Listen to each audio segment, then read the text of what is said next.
Hi, I'm John Stevenson. We're going to be looking at Job chapters 6 and 7. This is Job's response to his friend Eliphaz.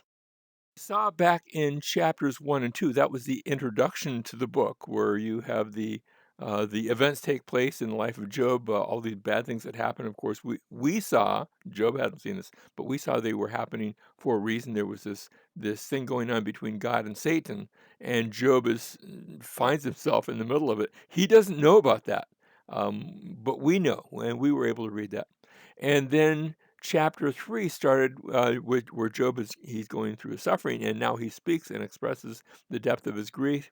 Eliphaz, one of the three friends that have shown up, we're going to find out later, there's four, but one of the three friends that have shown up, he speaks in chapters 4 and 5, and he says, look, God protects the righteous and punishes the evildoer.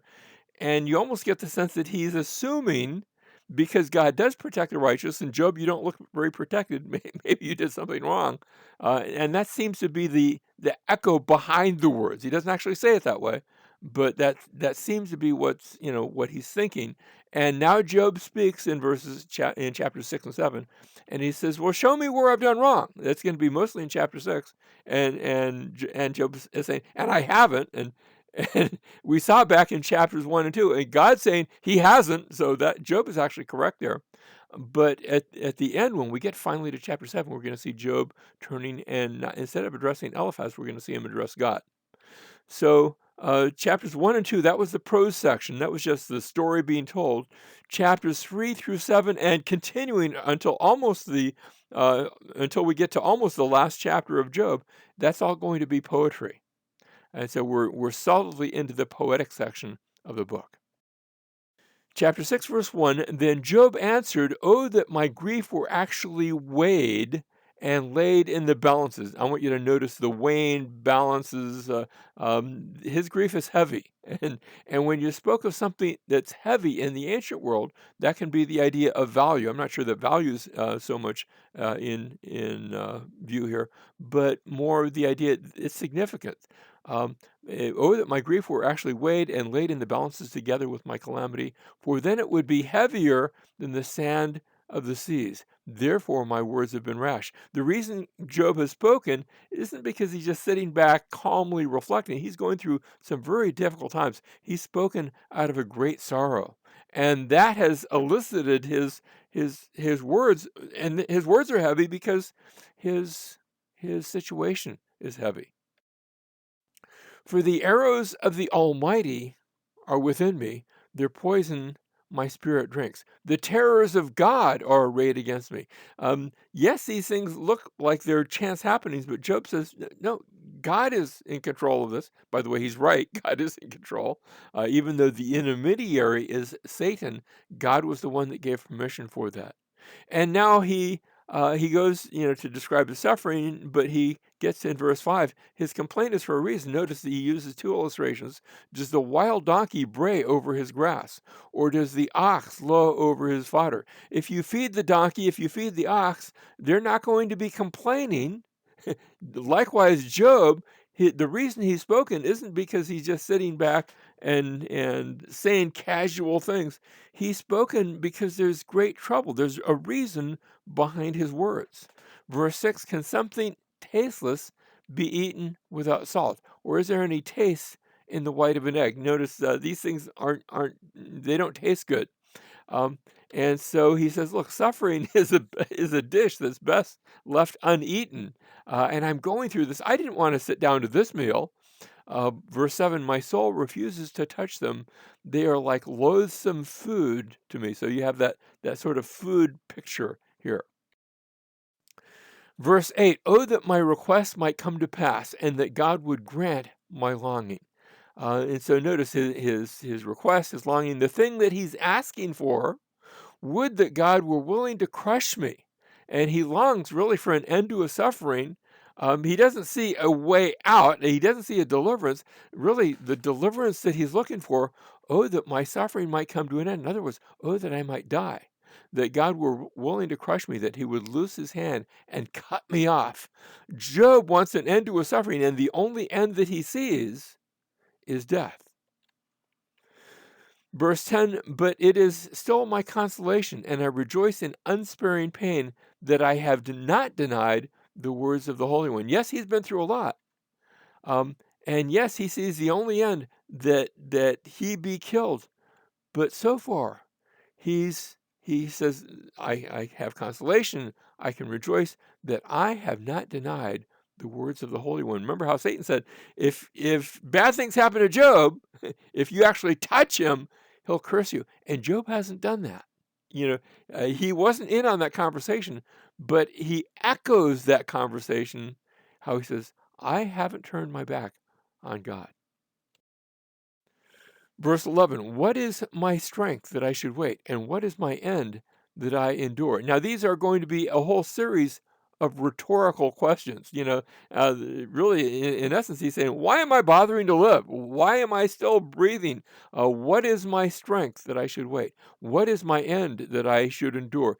Is my strength the strength of stones, or is my flesh bronze? This stuff just doesn't bounce off of me.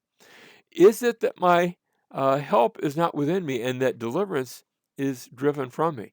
And now these questions don't, we don't have an answer. They don't expect an answer. Why am I going through this? Why am I enduring? There's no end in sight. Wouldn't it be better for me to just die? He's not going to curse God and die, but wouldn't it be better if this was at an end? Verse 14, for the despairing man, there should be kindness from his friend. And notice the one friend, because so far he's had the three friends that came and they sat with him, but now one of them has spoken, and his speech was, Job doesn't treat it as an act of kindness. Um, for the despairing man, there should be kindness from his friend so that he does not forsake the fear of the Almighty. And his friends haven't been very encouraging. By the way, it's not going to improve. It's going to get worse, not better. Verse 15, my brothers, notice, my brothers have acted deceitfully like a wadi. Now, that term wadi, that's actually our English word actually comes from the Arabic. But the picture here is of a riverbed in the desert. And of course, there's not a lot of water in the desert. So when water has flowed, it will cut a deep channel in the desert. But then the water evaporates or soaks into the desert, and it leaves the canyon. Notice, my brothers have acted deceitfully like a wadi. The thing about a wadi, there has been water there. There's no water there. There's no refreshment there now. But if there again is rain in the distance, and it won't rain in the desert, sometimes it'll rain 10, 20 miles away. But what you'll have is the water will flow through the canyon again. And it doesn't come as a nice, a babbling little brook. It comes as a flood. Notice he describes like the torrents of wadis which vanish. So they come, they destroy, and then they disappear. We could call this fair weather friends, and into which the snow melts, because that's what causes the flood. You have in the wintertime, in the places where it snowed, there's snow, but then it melts, and you'll have this sudden rush of destructive water. And if you're caught in the wadi, you can actually drown. People actually drown in the desert from these. But it doesn't stay. It doesn't stay to comfort. It doesn't stay to help. It's not a nice brook. It flows and then it's gone. It's here today, gone tomorrow, and all it has left behind it is a path of destruction. We continue with the waterless idea. Notice when they become waterless, that is when the wadi dries up, they are silent. When it is hot, they vanish from their place. The paths of their course wind along. They go up into nothing and perish. The water comes, it goes, and it's gone, and you guys are like that. And so they go up and perish. Verse 19, the caravans of Tema looked. The travelers of Sheba hope for them. Hope for who? Who's the them? Um, these they're hoping for the water, for the refreshment, for the help along the way. So the them, they're hoping for friends, because remember the wadi is likened to Job's friends. These caravans, the travelers, they were disappointed, for they had trusted. They came there and were confounded. And now notice how he personalizes this in verse 21. Indeed, you have now become such, like that wadi, and you see a terror and are afraid. You've seen what happened to me. Maybe there's a hint, and you think, gee, I could be next. You're afraid. You're looking at it, and it's not that you're just afraid for me. I think they are that too. I don't think he's just accusing them of only being self-centered. But you're looking at this and you're saying, whoa, this is not good. Verse 22, have I said, give me something or offer a bribe for me from your wealth? You know, he lists four things and he says, look, he's going to say, again, rhetorical questions. And in each case, he hasn't done this. He hasn't said, give me something or offer a bribe for me from your wealth or deliver me from the hand of the adversary, as if they could do that, or redeem me from the hand of the tyrants. Job hasn't asked anything from his friends. He hasn't done this. And notice the questions. Give me something, offer me a bribe, deliver me from the hand of the adversary, redeem me from the hand of the tyrants. And so he says, here's what I will ask. Teach me, and I'll be silent. Show me how I have erred. If I have done wrong, point it out. But let me just say, I haven't. Verse 25, how painful are honest words. But what does your argument prove? Do you intend to reprove my words when the words of one in despair belong to the wind? You would even cast lots for the orphans and barter over your friend. He says, look, you guys haven't been friends. You're coming in instead of being helpful. Imagine a case where somebody's lost their parents. You would even cast lots for the orphans and barter over your friends. You know, sort of reminds me and this wasn't in a friend situation, but remember how when Jesus died upon the cross, there were those soldiers, not friends of his, that bartered over the robe that he had left, that gambled over what possessions they could glean. And that's the kind of attitude that Job looks at as his friends. That's what they have done. So he says, look, Eliphaz, you haven't been helpful. You know, so far he's only talking about Eliphaz, but the others are now going to get into this as well. So notice the casting lots, the bartering, that's a picture of what they have done. Now, what they've done is this is describing adding insult to injury. It's describing, you know, basically, look, with friends like you, who needs enemies? With friends like you that are driving nails into me, who needs, you know, who needs those who are against me? That's the background here.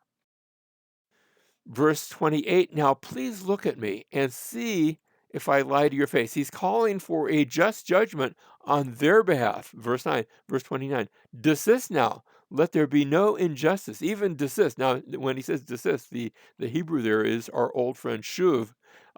We usually translate that turn or even repent. Uh, so, you know, turn now. Let there be no injustice. He's going to say it again. Even turn, even desist. My righteousness is yet in it. Is there injustice on my tongue? Notice how he references the tongue. Cannot my palate, my mouth, you know, my tongue, my palate, cannot my palate discern calamities? So he's been addressing Eliphaz. He's going to continue as we go from chapter 6 now into chapter 7. And yet in chapter 7, he's going to be saying you, and we start off thinking, well, you, that's Eliphaz. But I think we're going to see where there's going to be a gradual, maybe a sudden change, and we just didn't notice it, but he's going to be addressing God as we come now into chapter 7. Chapter 7, verse 1, is not man forced to labor on earth, and are not his days like the days of a hired man? So, you know, think about life. Life is work. You know, ever since the Garden of Eden, man has not just worked, but worked by the sweat of his brow. Like, you know, notice the hired man, and then he likens it in verse 2, like a slave who pants for the shade, and as a hired man who eagerly awaits for his wages. So I am allotted months of vanity, that is of emptiness. Now, this isn't the same word for vanity that we see in Ecclesiastes, it's a different term, but it has the same idea. I am allotted months of vanity, and nights of trouble are appointed to me. And so he's saying life is hard, and we're going to say, and then you die. It's not like it gets better at the end.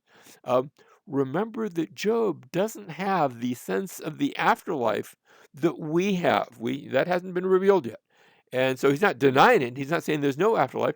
He's saying, from his vantage point, from what he knows of, from what had been revealed up to this point in redemptive history, this is all he has. You live and then you die, and life is hard. And then after that comes death. Verse 4, when I lie down, I say, when shall I arise? But the night comes, am I continually, and I'm continually tossing until dawn. He's in that dark night of his soul. He says, my flesh is clothed with worms and a crust of dirt. And he's not only speaking metaphorically, his flesh is just rotting off of him. It's terrible. My flesh is clothed with worms and a crust of dirt. My skin hardens and runs. My days are swifter than a weaver's shuttle. And what happens after his days? And then they come to an end. And when they come to an end, there's no hope. And so he doesn't see any change in the immediate. He doesn't see any hope. Doesn't see any hope for the future. Verse 7, remember that my life is but breath. And that term breath, ruach, actually it's the word for spirit, but it's also the word for wind. And I think that's the sense here. Um, it's like you know you hear a breath, and it's in today and gone tomorrow. My eye will not again see good. Notice the reference to the eye. My eye will not again see good.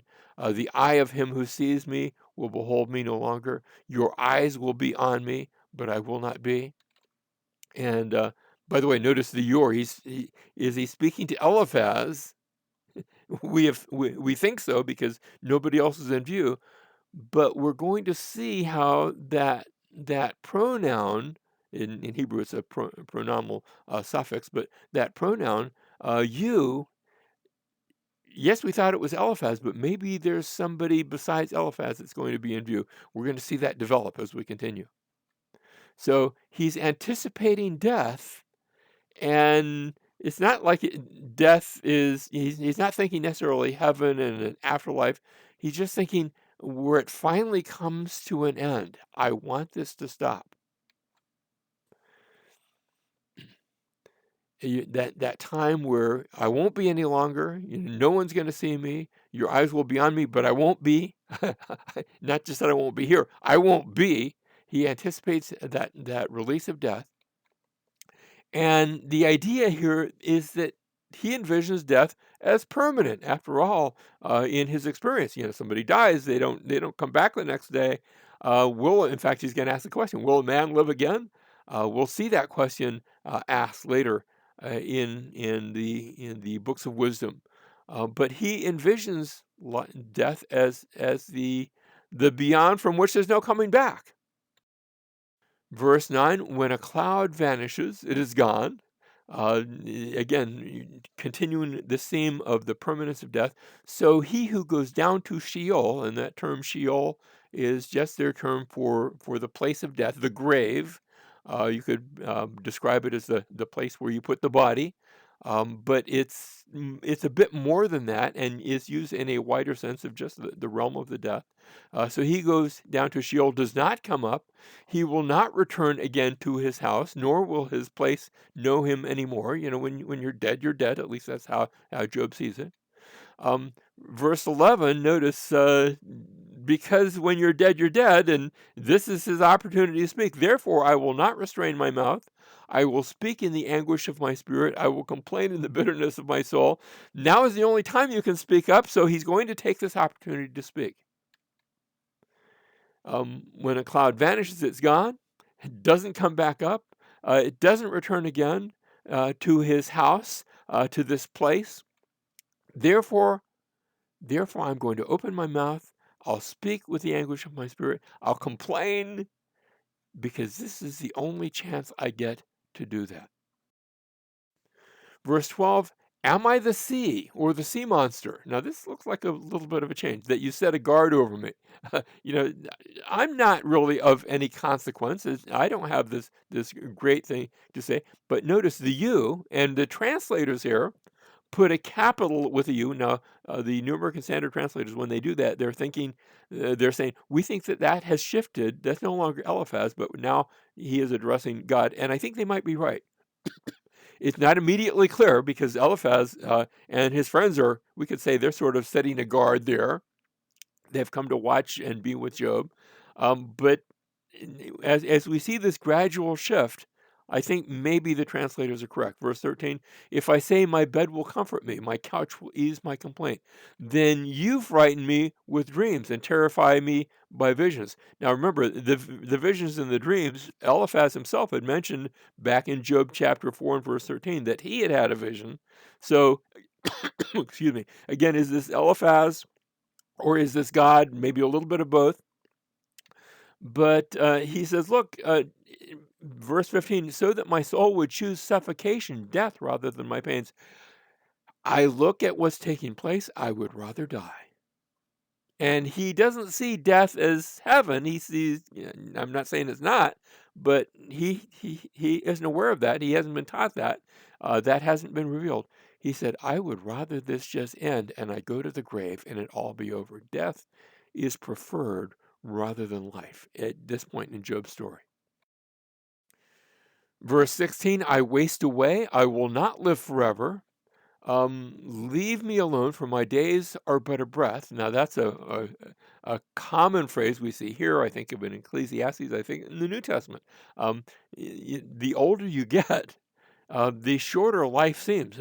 I, by the way, as I'm doing this video, I'm an old man. I'm advanced in years, and the older you get, the shorter it seems. My days are but a breath. Verse 17, what is man that you magnify him? Now, the term here, ma enosh, ma is just the word what. Enosh is one of the words for man. Of course, you have Adam, which is a term used way back in Genesis. Remember, Adam was the name of the first man, but also the name Adam means man.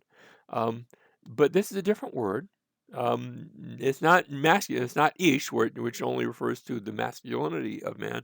But this is a more general term. We could say, "What is mankind?" That would work too. What is man that you magnify him? Now, I think now we're the him or the you, excuse me, is referring to God. What is man that you magnify him and that you are concerned about him? This isn't just no longer Eliphaz, who is a man, but he's actually addressing God. What is man that you're even concerned with him? That you lift him up, that you listen to his prayers. Verse 18, that you examine him every morning and try him every moment. Um, these things look, and by the way, they have come from the hand of God. And Job is saying, why is God even concerned with our ups, with our downs, with our frailties? Why is God concerned with any of it when we consider how great God is? And so the question here really is of significance. Do I even matter? Does mankind even matter? Or are we just worm food? Here today, gone tomorrow. What is it about mankind that's so significant? It's a philosophical question. Verse 19, will you, and notice the you is still God, will you never turn your gaze away from me, nor let me alone until I swallow my spittle? Just, an impolite way of maybe saying until I sort of suck it all back. Verse 20, have I sinned? He asked the question. He said, I haven't, but have I? What have I done to you? Speaking of God, O watcher of men. We'll come back and look at that in a second. Why have you set me as your target? Now, when he says a watcher of men, the Netzer Ha-Adam, here he does use the term for man, the term Adam. By the way, notice it's not plural. You watcher of humanity, the new Revised Standard um, places it. I like that. I think that works. The King James version, the old King James version, "O thou preserver," and to watch can be the idea of just watching it, or it can be the idea of guarding and preserving. So either one works. "O thou preserver of men." Why have you set me as your target so that I am a burden to myself, he asks. Why then, notice he continues with the why then do you not pardon my transgression and take away my iniquity? For now I will lie down in the dust, and you will seek me, but I will not be. Now, notice what he asks. Why then do you not pardon my transgression?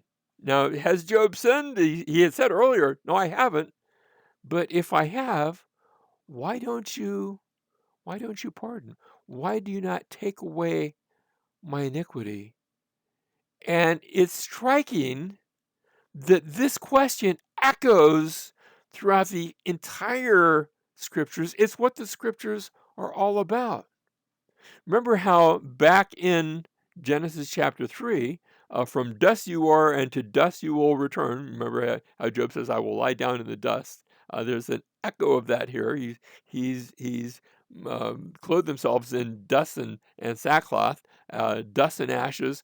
But it's also a reflection of that return to the dust. And yet that was all because of sin. Why then do you not pardon my transgression, take away my iniquity? The story of the Bible is about that. It's about how Jesus came to pardon our transgression, to take away our iniquity. Jesus is the answer to the question Job is asking.